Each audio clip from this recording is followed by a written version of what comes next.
Important update, Bad Bunny or like-alike. Oh yeah, I saw this. Bad Bunny, he looks amazing. And I don't know why people were talking about this like it's a big own or something. Her body is tea. And y'all are jealous. This is the thing that I find to be so stupid. People will constantly be like, oh, dude, you did drag. It's like, so did everybody in America at some point. Like back in the day, I feel like men used to do this and it was not a problem. And then one day, people just decided it's actually a really shameful incident. Like, we became more insecure. I mean, look, JD Vance did it. I mean, this is obviously a gross version of that. It's not a very good instance of drag. But, like, who cares? You know what I mean? Why do you make such a big deal out of this? I don't understand it. I don't. It's just, like, so much. We have become more insecure as a nation, okay? And one of my favorite things is, like, people will constantly bring this up. Because, like, I personally have done it a bunch of times. Like, you know, I did the Cat Girl Cafe shit, right? Like, the maid cafe shit.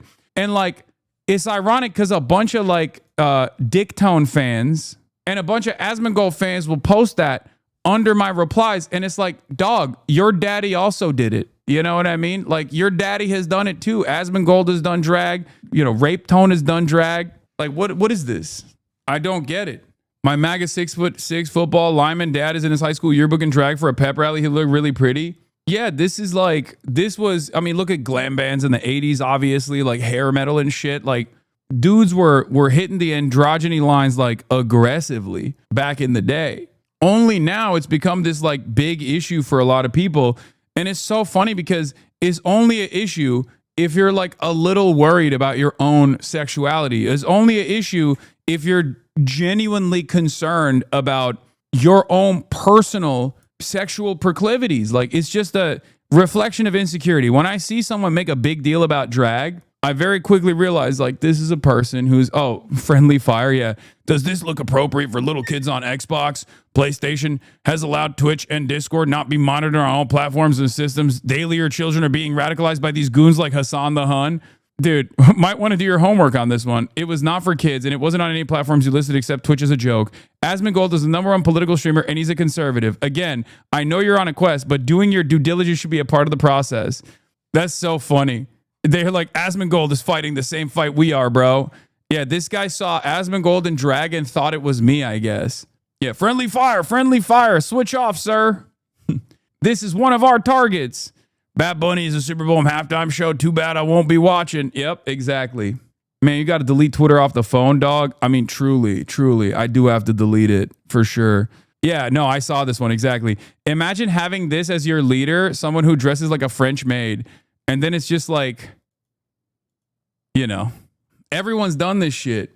It's not just personal insecurity. Trans femininity is also a threat to patriarchy inherently, which is partially why the Christian nationalist movement is so threatened by it. Yeah, no, I agree. Well, there's a couple different avenues here. Gender, and the way that people understand it, is one of the only associations, one of the only cultural signifiers that people have that isn't directly tied back to a commodity, even though it can be reflected in the commodities that you purchase.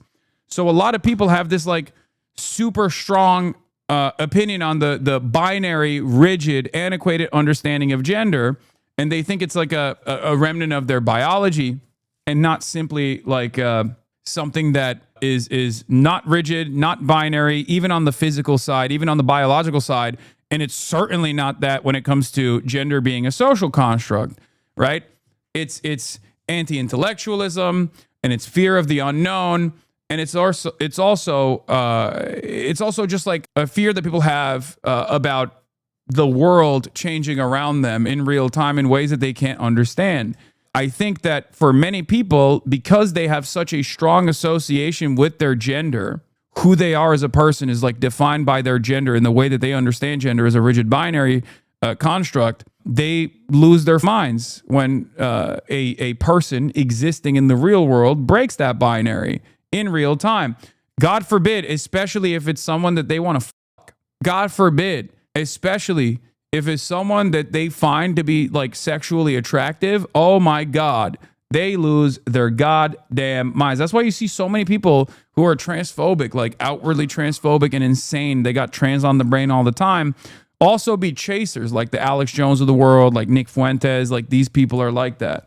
For me, it still stems from a crisis of insecurity. If you're insecure about who you are, then you constantly have to like put on this performance, this outward performance, which is ironically exactly what gender is. But if you constantly feel the need to put on this like outward performance of violence because that's how you have decided you can just like tell everybody how masculine you are, then you become a conservative.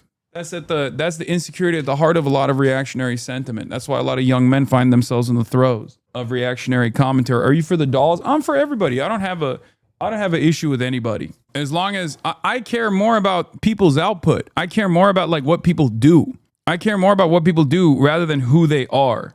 And I don't understand why people make it their business all the goddamn time. It's like annoying. You're nosy. You're nosy and annoying. Deal with your own shit. You know what I mean? That's what this country used to be about. Dealing with your own goddamn shit.